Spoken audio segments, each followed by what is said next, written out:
Hello and welcome, ladies and gentlemen, to Mountain Blade Warband Warsword Conquest mod. This is going to be my mod review of, well, this mod, and I'm going to highlight what's very good about it, what's sort of slightly wrong and off, and as well as just sort of give you a general idea what this mod is about. So, without any further ado, this mod transforms the entirety of the Warhammer... God. Hello and welcome, ladies and gentlemen, to Warsword Conquest, a mod for Mountain Blade Warband. This is going to be my mod review, and in this video I'm going to highlight what's sort of good, very, very good with the mod, what's sort of wrong and missing, as well as give you a general idea what to expect when playing this mod. So without further ado, let's begin. First of all, the mod in and of itself, as you can see here, transforms the entirety of the Mountain Blade Warband map into the map from Warhammer Fantasy. And it is a very, very detailed map. In the north you have the Realm of Chaos and the Chaos Wastes. Just to the south of that is Kislev, with the capital city of Kislev, Prague, and a few other notable locations. Beneath that is the Empire of Sigmar, and it is represented as one entity, without the sort of separate elect accounts being separate nations. Rather, they're all vassals within the Empire, which makes a lot of sense. Sylvania is also there with the vampire counts. The Dwarven kingdoms are also represented, though they are a bit iffy. Here's the thing, lore-wise, the dwarves never fought each other. Of course, the Chaos Dwarves don't count because, well, they're Chaos Dwarves, but never has there been civil war among the dwarves, if we don't count the Chaos Dwarves. So, putting all the dwarves in one nation sort of accomplishes that, though this leaves them a bit too much organized in the campaign terms. So, dwarves from, for example, Karak Norn will join dwarves from Karak Kadrin very happily to attack something like, I don't know, Middenheim or something.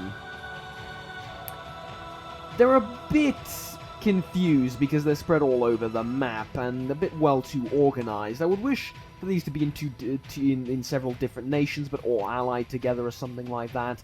But of course that's asking perhaps a bit way too much with the Mountain Blade Warband engine. Next we have Britonia, I believe this is, yes. The Beastmen, the Dark Elves, and the High Elves, as well as the Nippon colonies. Down in the very south, and this is what surprised me very much when I loaded up the mod, even the very south and the Lizardmen kingdoms are represented in the game, even though they're not that often mentioned in the lore. The Sultanate of Arabi is also in here, you can play as that. The Tomb Kingdom's Empire is also in the game. Next we have the Night Goblins, the Orcs, who are also much like dwarves, sort of separated into this bit here and the southern bits here, under the supreme rulership of Grimgor Ironhide. We have the Wood Elves, I believe, and the Skaven. Yes, you can actually play as the Skaven, which I should have mentioned at the start of the video. Also the Pirates are here as well. You can play as any one of these races and as any one of these kingdoms, and they are fairly well detailed. So, let's get into the actual gameplay. And what better way to show off all the different troops than by getting slaughtered by a bunch of dwarves. So here I've recruited all sorts of units from all over the map, ranging from Black Orcs to Skaven to zombies to really all manner of units, and they are all customly skinned, designed, have their own custom equipment, as well as their own custom progression lines. These troops do level up as they do in the vanilla game. Before we all get to the murder, there we go. As we leave all the different troops there to get killed, you can even see pirates there, and even Empire recruits. And yes, they will fight together because I recruit them as a player, but of course they will never appear in the same army on the campaign map. The one thing I do have to say about the gameplay, though, is that despite all these weapons being sort of custom designed, changed, the units are very well done as well. If you'll excuse me, I'll just sort of lower down the audio a little bit. The units are very well designed, not from just a graphical perspective, but from the way they behave and fight. And yes, there's even trolls, though they are a little bit smaller than they should be, I believe. But that is completely besides the point. They all fight and behave differently as well, so orcs might be a bit more, you know, based on their equipment, frontal heavy and heavy infantry, heavy basically frontline assault. The dwarves are a mixture of black powder weaponry as well as a variety of heavy infantry such as slayers and so on and so forth. But the one thing where this mod doesn't exactly nail it is, despite having all this great unit variety, many units have, or specifically many heroes, have magical abilities, such as the Vampire Counts and the Chaos Lords. There is no such thing in this mod as of right now. Now, I should note that this mod is still very much in development, and that all that you see right now, all the bugs that you're going to see and everything, is going to get changed. And I also love how the Orc Slayer takes one shot to break a basic shield. That is pretty damn immersive and pretty unrealistic if we follow the lore. But regardless, that was rather embarrassing. I'm focusing on what I'm trying to say, not actually playing. But that is a little bit besides the point. No magic whatsoever, and this is really noticeable when playing as the vampires. One of their key abilities is to raise the dead. Specifically raise dead troops after a battle, and I would love to see such a thing implemented. And it wouldn't exactly be overpowered, especially if only the player could do it, which would make a lot of would make a lot of lore sense, but from a gameplay perspective would absolutely make sense. And Sylvania is quite underpowered right now, as it is surrounded by the Empire, and Kislev seems to not really mind the forces of chaos most of the time, and just focuses on Sylvania all the time, at least from what little I've played of the game. Speaking of the Vampire Counts, I should note that this mod, although is of course still in development and many bugs are still present and there is a ton of work to still be done, I'm going to try and criticize a couple of things that I would like to see happen in the near future or in the, I don't know, several following months to come, but I really cannot praise this mod enough for the amount of detail that the mod authors put into this mod. What am I talking about? Well, let's go to Castle Drakenhof.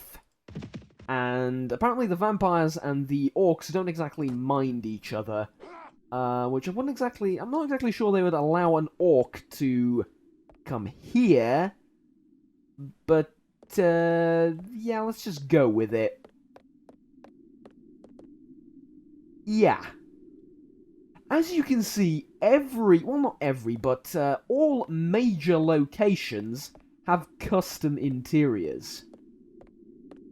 This, you will know what this is from the lore. This is here, right there, you can see Lord Vlad von Karstein, and we can talk to him. However, this is not all. Prepare to be amazed, ladies and gentlemen. Those of you that like Warhammer Fantasy are going to be quite impressed by this. Yes, the mod authors have reconstructed Castle von Drakenhof very, very well. And this is how a siege battle would look like in Castle von Drakenhof. Your enemy would have to go up these stairs, the gates would be closed, the walls would be manned, and so on and so forth. There is also custom, of course, skeletons guarding it everywhere. There is also custom little details, not just the general structures, But custom little details like the doors, the windows, the cobwebs, and the sort of dark, mysterious doorways all over the castle makes this a very intriguing place to explore indeed. Of course, Castle von Drachenhof is one of the most extreme and perhaps most interesting examples, but by no means is it the only. For example, we can go to the city of Talabheim.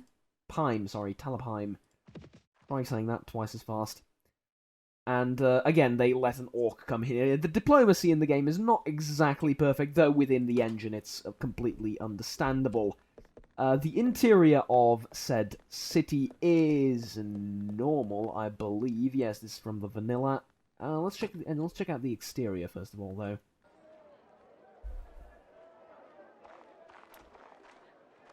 I believe. I don't recognize this from the game, like from Warband. I don't think this is. Yeah, this is definitely not generic. So some are more detailed than others, and as I stated previously, I'll do it again. There is still work to be done on this mod. It obviously uses assets from Warband, so you're gonna see some things that you know are very familiar, like those the horse stand over there and stuff like that. But there is obviously still work to be done. Yet consider the fact that they have done the entirety of the Warhammer Fantasy map, practically. And that all of these cities are very soon, depends on your definition, I suppose, but sort of soon going to have their own custom interiors and exteriors. If you want, we can even go to Prague and try and sneak into the town. Excellent. Prague is a custom city as well, though certain bugs do exist within Prague, unfortunately. As I said, it is very much still in development, but far from not playable. In fact, this is the only place where I've noticed that there is a bug in the sort of external area of the city itself. This is Prague. If you think it's a little bit small, well, consider that the entire place has been burned down after being conquered first time by the Lords of Chaos. Speaking of which, Chaos. This particular place has a generic indoors area, but the outdoors, I believe, is custom.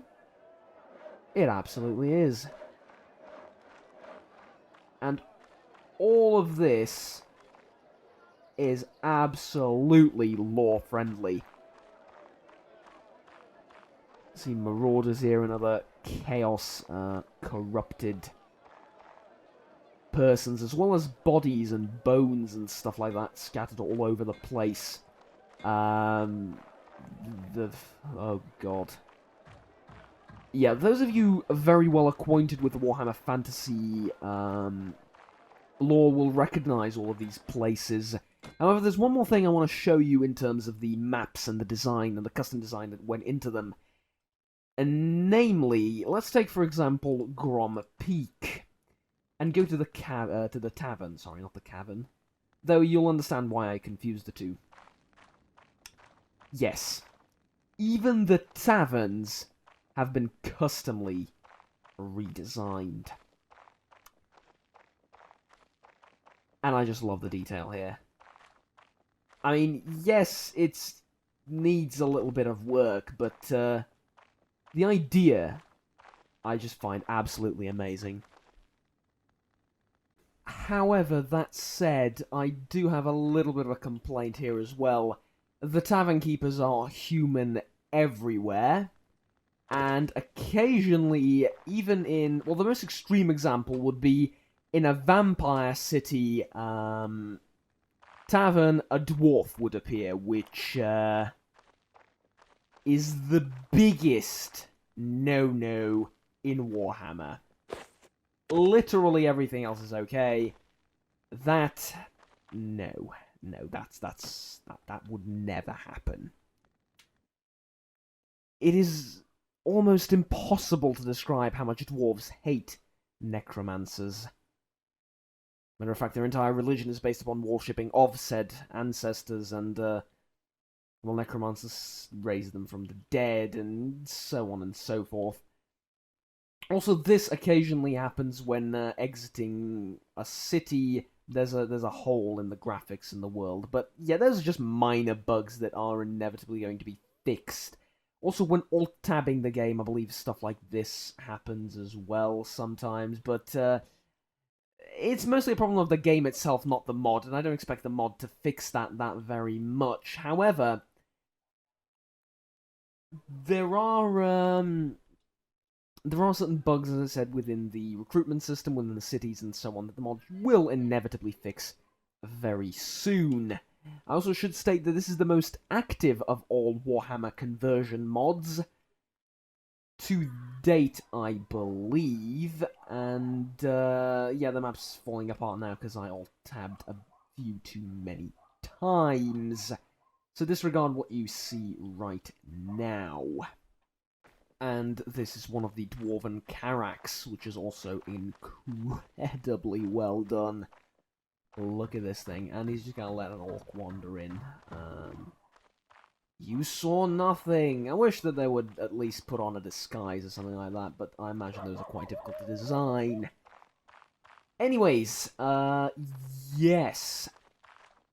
As we enter into the main hall, the politics and diplomacy system is one of the things that really bothers me, and I understand that this mod does not aim to create Warhammer Fantasy the game. It's just a mod that converts the initial map and the characters into Warhammer Fantasy, not going too in-depth with the lore and everything, but I wish the diplomacy would be redone, especially if the mod authors could contact one of the people that did diplomacy mods and diplomacy overhauls in the past, and sort of lock in place some alliances, or at least make them very hard to break. And for example, the orcs really should not be able to wander into the Empire's cities and so on and so forth, but neither should they be targeted by the entirety of the world for simply being orcs. Usually it's the orcs that target the rest of the world, and yeah. Essentially, it is difficult to create, it is incredibly difficult to create the very complex diplomatic situation that is within Warhammer Total, or, well, I suppose Warhammer Total War, as well as, you know, the Warhammer Fantasy universe in general. But, that said, you can, of course, do quests, just like in the base game, and they are mainly the same as in the base game itself. So you can, if you wish, go to... I believe I actually have a quest. Yes. Hunt down one of those criminals in one of the villages, and we can go to Fang Rock and find this guy and kill him, and turn in the quest to our local war boss, and this is how you sort of progress. The mod is fairly well balanced, although I do believe that the AI has armies that are a bit too large. Well, that king right there got defeated, so he doesn't count. But let's try and find one of the armies elsewhere in the world. I believe there's a siege up here going on. Yes, there's a battle. And there you can see that they have around 150 to 200 troops. Now, bear in mind that these boyars here have lost a lot of their troops during the siege. Usually I see numbers around 150 to 200. And recruitment is a little bit painful.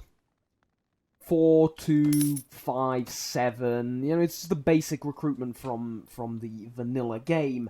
I wish these values were a little bit tweaked. As in, I wish you could go to one village in Kislev and... Well, I can't recruit because they're hostile towards me, but... One village in the Chaos Wastes, and preferably not a looted one. Here we go. And recruit more than one. Basically, 10 times this. Recruit like 10 marauders and put them in your army. Because the army sizes are buffed compared to the vanilla game. The recruitment is not. And for a Warhammer game, really, or for a Warhammer mod more specifically, really the recruitment should be buffed, especially seeing as there's so many factions and they don't have a lot of villagers, understandably. The Empire has a ton, which is why it has an advantage, but Sylvania, for example, has 1, 2, 3, 4, 5, 6, 7, 8, 9 villages, if I counted that correctly. Could be 10. Which is not a lot, meaning that if you want a vampire-exclusive army, it's going to take you ages to recruit one, and I don't think that's necessarily has to be like that. Basically, I believe that it can change it and increase it like 10 times, like the ancient Rome, ancient civilizations mod did for Mount & Blade Warband, and basically buffed the recruitment almost tenfold.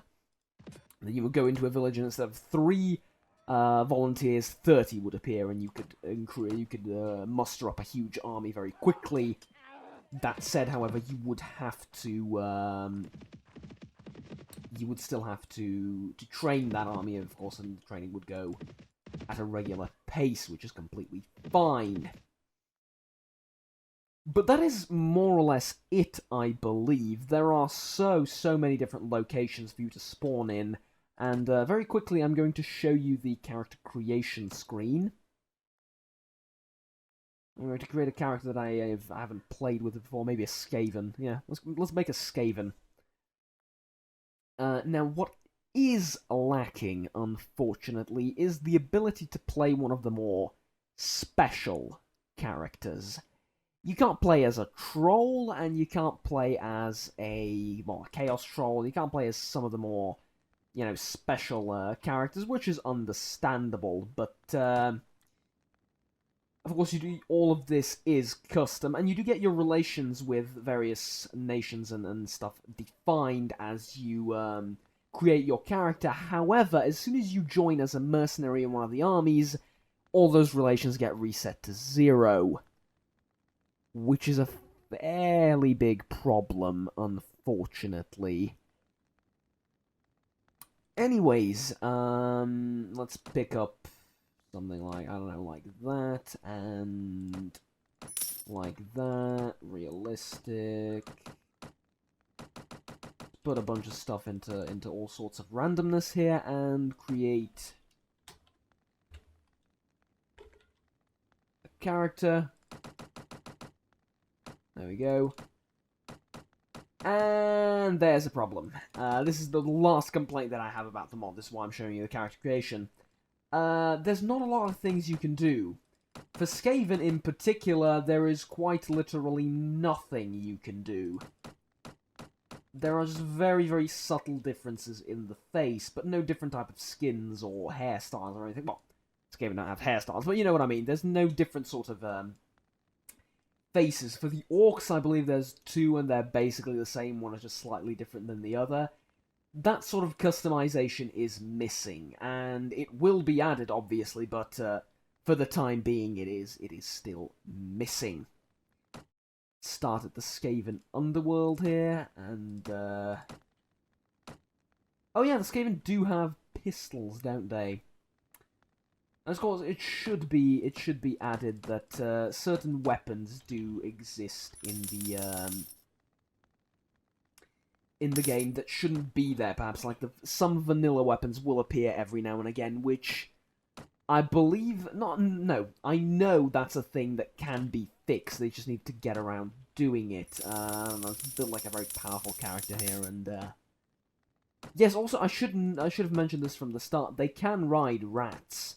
And the orcs ride boars, and the goblins ride huge spiders, provided the spiders don't eat them, of course.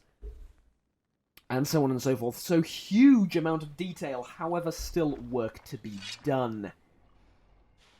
Oh my god, look at the Skaven underworld. Ah, this is beautiful. Seeing this amount of detail and just finite, just precision and then just building go into something like this is absolutely breathtaking. So, yeah, there we go. That would be pretty much everything I have to show you related to the mod. I I hope that what I mentioned as sort of criticism, though not really criticism, but what I sort of mentioned as lacking a little bit in the game gets fixed, and that we get a really, really good Warhammer game basically at the end of it all. As I said, the one thing that really boosts my confidence about this mod and makes me certain that this will be a great product at the end is the fact that they are very active. This is one of their first releases, and it did take them absolutely ages to release their first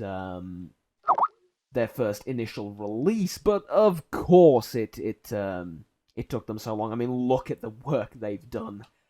I am absolutely fascinated by this mod, and can't wait to play some more of it, and can't wait for future updates and specifically, but I believe the one major thing I would really love is for some of the lore-breaking and immersion-breaking elements to be removed, like dwarves in Sylvania, as well as actually deserters and raiders. Well, I'm okay with deserters, but there's 6 Chaos Zealots in the middle of Sylvania right now, right next to a castle.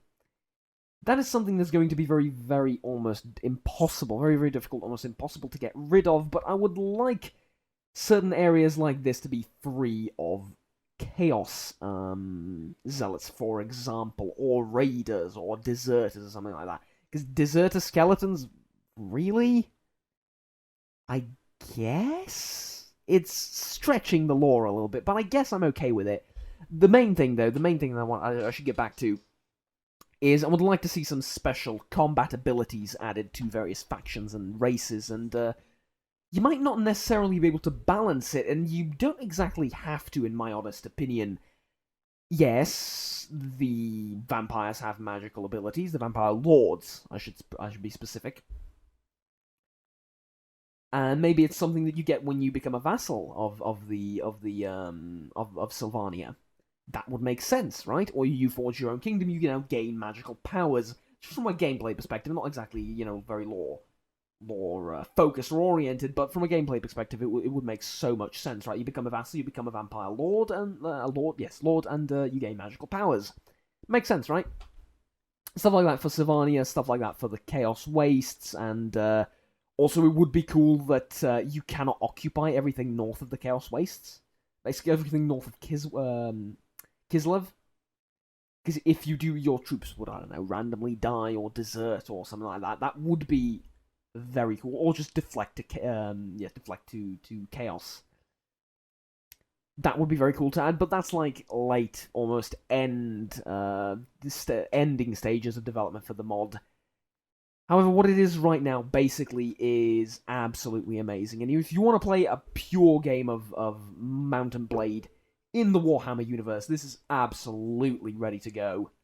Again, the recruitment is a bit slow and the AI armies are a bit big, so it's going to take you a bit of time to, grab pace with the rest of the AI armies that are out there, but that's completely fine. It'll just take you, a couple of weeks longer, maybe. But yeah, that would be pretty much everything. So, thank you very much for watching. Please remember to like, subscribe down below if you enjoyed this video, and until next time, I will right now bid you farewell, and take care. Bye-bye.